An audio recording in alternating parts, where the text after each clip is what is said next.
Thank you so much for joining us, Jerry. Truly a pleasure having you on Brand Equity. My pleasure to be here.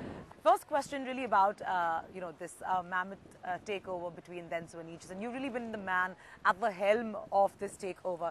Give me a sense of what it took to bring these two companies together and get them to work together in terms of one vision and get your wheels rolling.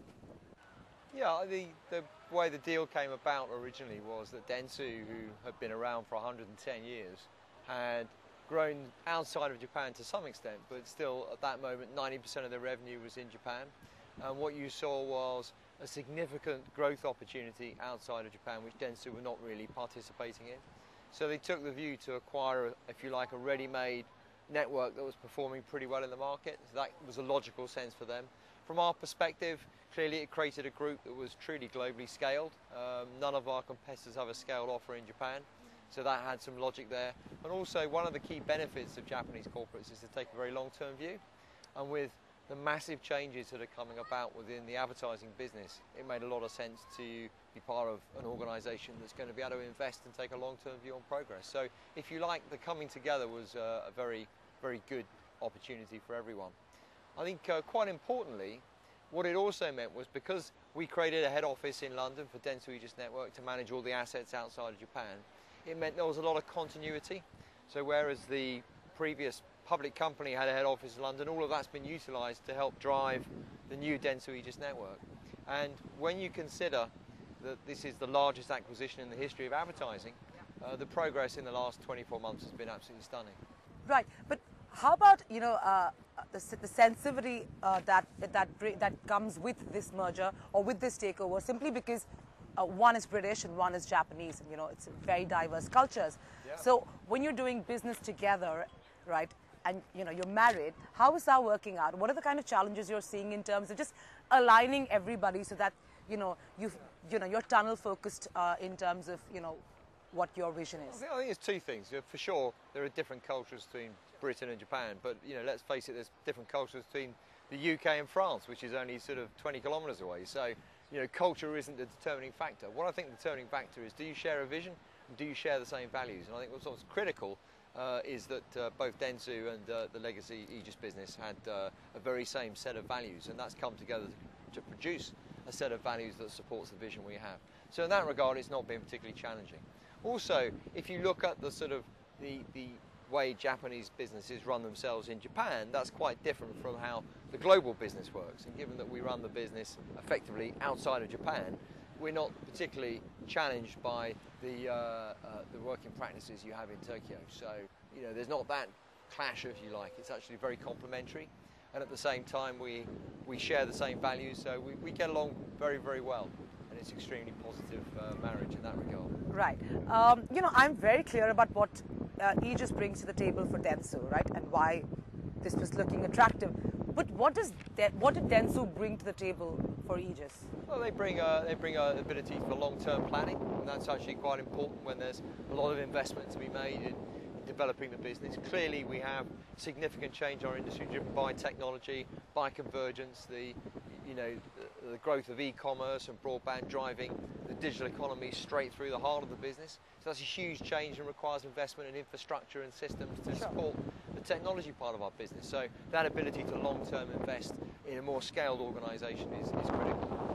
But also what we create is the only true global network. None of our competitors have a scaled business in Japan. It's still the third largest advertising market in the world. Dentsu now has a scaled global network in all the key markets in the world, and that's very important. And if you take Asia Pacific region, if you take Japan, China and Australia, they're the three key economies that actually represent about 90% of the economic growth of Asia Pacific, and we're number one in those three markets. So it really has brought us strong regional strength, global strength, but an ability to invest in the business for the longer term, which I think is probably the most important factor. So how would you juxtapose, let's say, Dentsu Aegis as a network versus the top three, really, or the big three, Sure. which is WPP, Omnicom and Publicis? That's a very good question. I think the key difference is the way we organise ourselves. With so many specialisations in the business, we operate our business as one company in each market, so all our 7 networks work together. We're all bonused on the same target, they all share the same vision, they all operate on the same infrastructure. And what that does is it takes the friction out of the organisation. And that enables our people to work seamlessly together in a much, much more effective way, which delivers our services much, much more effectively to our clients. So many of the legacy groups have significant silos in their business, which means it's harder to work. But with the advent of real time and addressability, there's a greater need to bring together lots of specializations within the communication ecosystem, and we have an operating model that does that. And that's the key advantage in terms of the way we're structured. But it's a structure that fits the change of the market. With lots of change, a huge pace of change, you need to be really agile in the way you operate. And for ourselves in our business, we want to be high growth and agile and pioneering, because that's what we think will do the best to deliver better services for our clients. Jerry, but going from, let's say, Aegis, where you were actually nimble, agile because you were much smaller, to now this, a rather large behemoth with Dentsu Aegis. I mean, how has agility taken a hit? Yeah, it hasn't taken a hit at all, because that's why we set up Dentsu Aegis Network. That's why, if you like, the operating model of the legacy Aegis group is replicated for Dentsu Aegis Network. So the agility that exists around the whole world, outside of Tokyo, outside of Japan, continues to exist, and in fact, if anything, is more agile. We're driving our values through a larger organisation for sure. We're 27,000 people. That's a big organisation, but if you build the right culture, those people know how to behave and know how to build the business in the right way. So agility is still very much at the heart of our values, and we're still a very agile organisation. The only true difference to the way we operate is that on larger acquisitions, we have another level of authority we have to go through. But in general, that's not stopping us to move very fast. We've made 48 acquisitions since the business was merged back in March 2013. That's quite a few. We have an ongoing long list of some 60, and as you've seen in India, in your own market, you see we've been pretty acquisitive there. So the organic growth is high, it's the best in the market. Our acquisitions are continuous, and they're adding value and capability to our business. So agility is still very much at the heart of the business and a key value.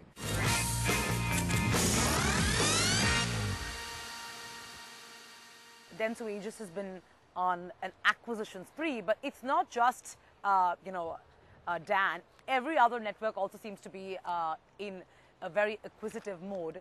My question really stems from the fact that, we know that it's in vogue, but the fact is, the number of acquisitions that one is making, is it because of the heavy pressure and insecurity agencies and networks seem to be facing today in terms of, pressure on data, pressure on technology, pressure on real time, and of course, coupled with the fact that, we have an ever-changing, complex media landscape. So most of these acquisitions come because of that insecurity, and they're not really thought through. Well, I can't speak for what other holding companies I just put on your industry hat. Yeah, I can't speak for other holding companies, but for sure, when you have a very fast pace of change, then bringing in new specialisms, acquisition is a good way to do it. So we tend to buy small and medium-sized businesses, and we're bringing businesses that are proven, that have good leaders, that have a specialisation, that add a lot of value to our business. So if you take, for example, we bought a mobile specialist business called Fetch, which is predominantly in the US and the UK. And in the UK, we have, say, 2,000 people, and we had 20 mobile specialists. We bought Fetch, and suddenly we had 320.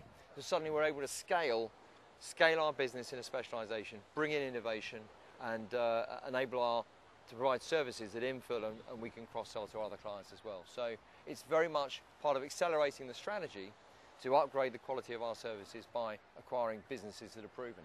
And, to be clear, it isn't a change. We've been doing that for years. We've been doing that as Aegis Group prior. I think since 2007 we've made 175 acquisitions. So it's a critical part of how we accelerate our strategy. I agree, but you still, you and everybody else who's very acquisitive at this point, you still are yet to arrive at a conclusion in terms of the ROI you're getting from these acquisitions. Am I right? No. The return on invested capital we have is very, very good. We deliver at least 30 to 35% ahead of invested capital. Plus we bring in significant revenue synergies when we make acquisitions. We have cost synergies because we put everyone on the same platform. But most importantly, when we make acquisitions, we bring in talent that buy into our long-term vision. So they're very additive to the culture, the strategy, the returns, and the ability to provide better services for our clients. So they're a really good added value element of executing the strategy. Another thing with these acquisitions is about you're buying talent, right? Sure. Essentially. Yeah. Now, when you're buying talent, they will be there for a stipulated number of years, Yeah. and then they're free, to walk into the sun or wherever else they want to go. And that is really a problem and a concern, right? Because you're buying them for a short-term period. And usually we've noticed that once they've been acquired, they're not as driven as they were earlier for some strange reason.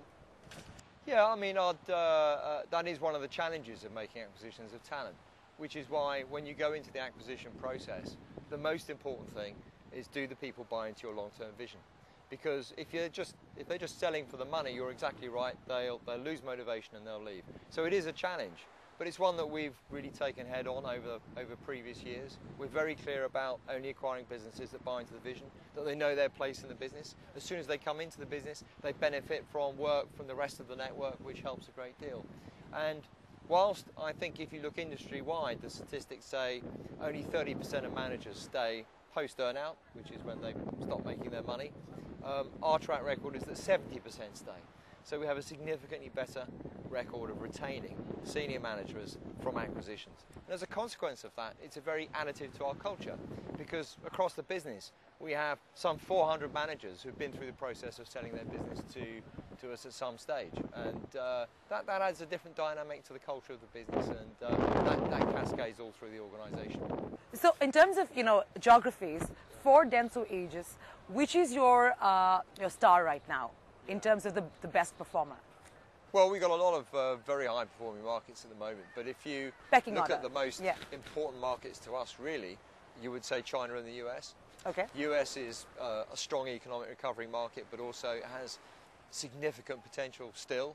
It's 40% of the advertising market. Yep. If you look at China, clearly China has long-term sustainable high growth, and whilst there's a little volatility in that, you put China and US together, you're more than half the advertising market of the world. So we believe that if you want to be a sustainable, long-term, successful business, you have to have a high-quality, scaled business in the US and China. As a consequence, they are a priority. Clearly, we're seeing significant growth in other markets, Indonesia, Philippines, Malaysia. Those are high-growth markets too. I think India is beginning to play its role. Brazil has been high growth, but is growing a little less well in 2015. It's slightly challenged in 2015, but I think that will recover in 16 with the Olympics. So we're seeing good growth in a number of places. But if you look at the performance of our business, what we have is about a 15% organic growth year to date in 2015. And we see that's pretty uniform across the regions. Asia a bit higher, Europe at 12, as I mentioned, America's a little bit higher than 12. So we've got a consistent high performance of growth, which is very, very rewarding. You talked about China being also an extremely important market. At one point in time, India and China were both pegged as, key markets, and we were almost being pegged at the same, in terms of stature, at the same level. I think many years have passed and not much has happened from India's end. I think we're lagging behind, and China is far ahead.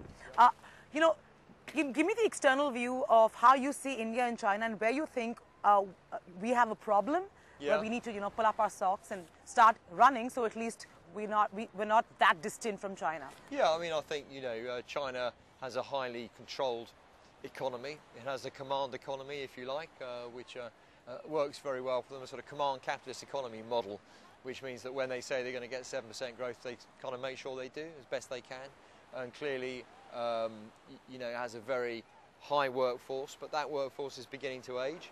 So I think if you look at India, you've got a very young workforce, so your number of dependents on the economy are going down as your working population goes up.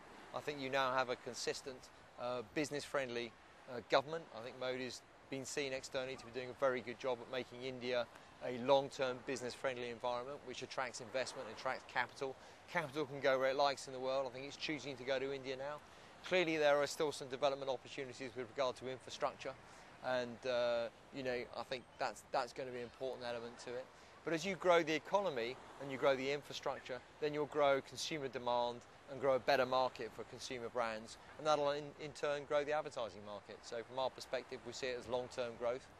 But I think there are a lot of things now lined up in India's favour.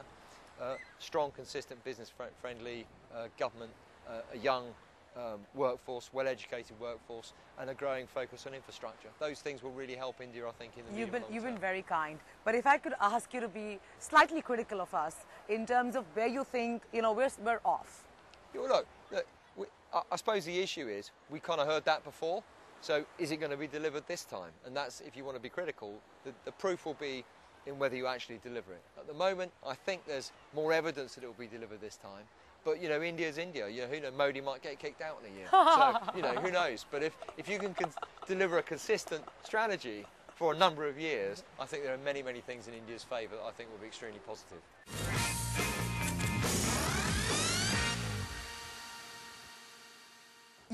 You're perceived more as a media buying agency than really, and you're not really known that much for your creative agencies. I think that's a perception problem. How are you looking to first ensure that you become more high profile as a network, and be you know, shed this perception of, you know, you being looked at as you know, a media network and not so much I think there's two sides to that. I think you're right. It's a perception issue. 45% of our revenue is digital, and that's higher than any of our competitors. I think we have some very strong creative agencies. Isobar is award-winning here every single year. Our business in Brazil is award-winning here. Got a gold last year with Fiat Live Store. And McGarry Bone is an extremely creative and successful advertising agency based in New York and Chicago with global satellites too. So we're reasonably happy with the creative assets we have. Incidentally, our clients don't think we're not very creative. They think we're pretty creative, so they're happy with where we are. But I think the other aspect to that is we don't have much legacy.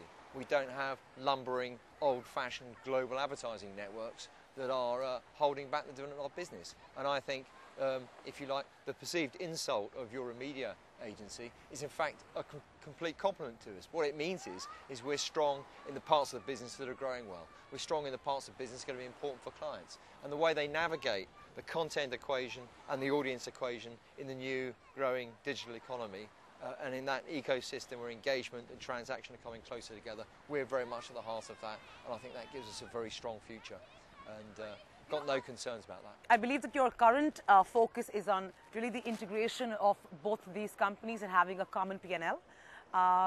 How is that working and in terms of, you know, that actual transition, and what are your biggest challenges to ensure that, you know, it becomes one P&L? Well, it's done already. I mean, you know, the businesses came together officially in March 2013. We launched Dentsu Aegis Network Jan 1st, 2014. The integration's done. It's working. It's running now. It's running as normal now. So you're saying the transition period is over? Yeah, it's over. Yeah. Okay. So were there any challenges at all, or was well, of course, you do get some challenges, but sure. Actually, if you look at if you overlay the footprint, then you know, the assets have been fairly complementary.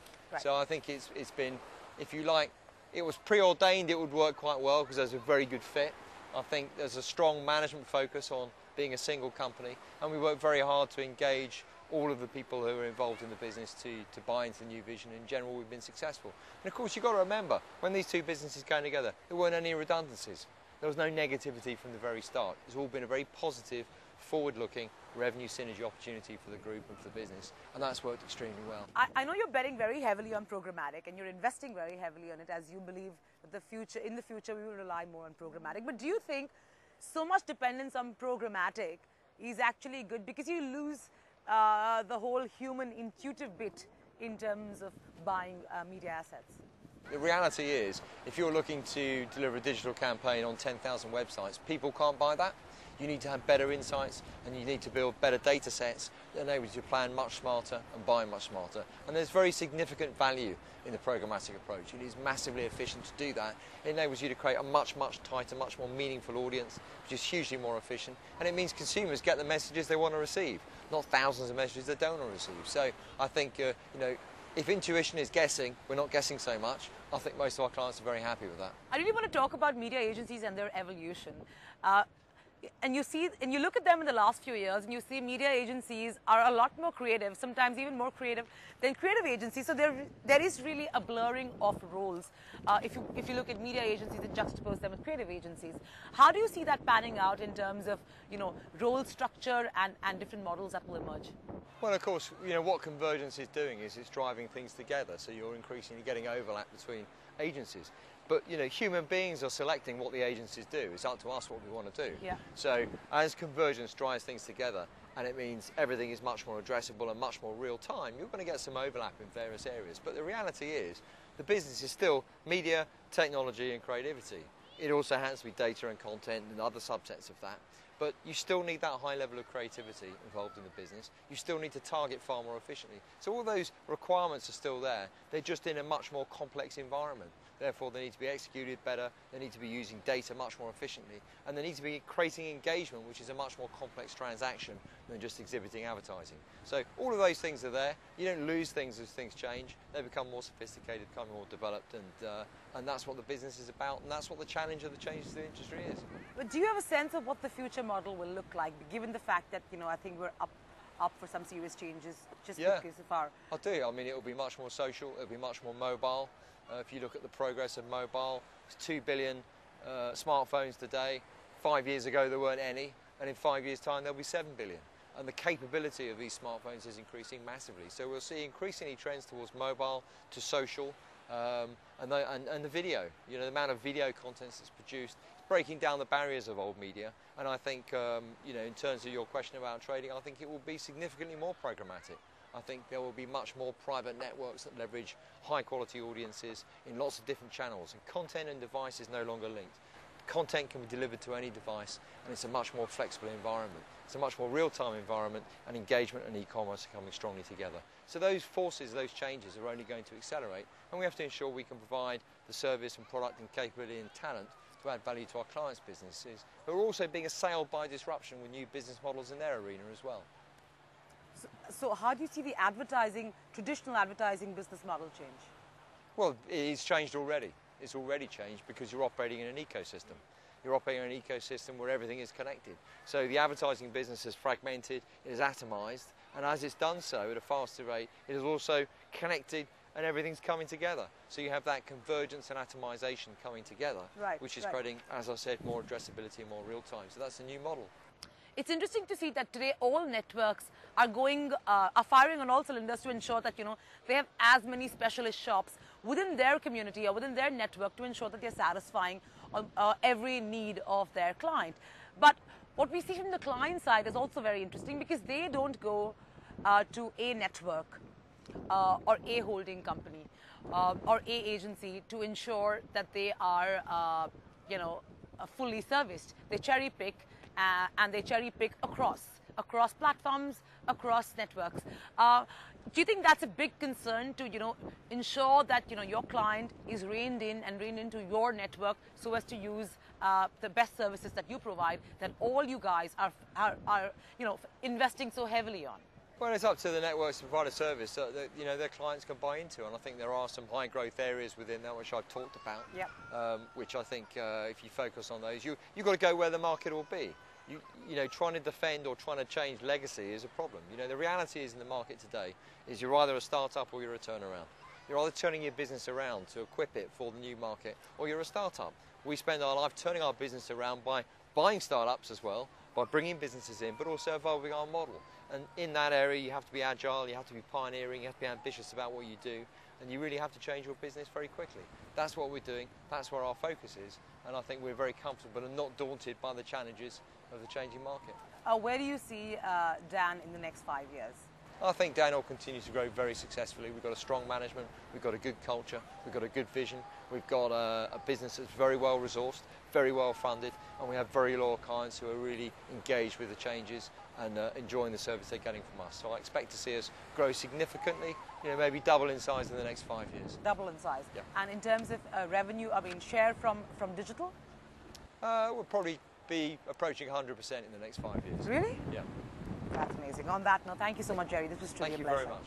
Pleasure to talk to you.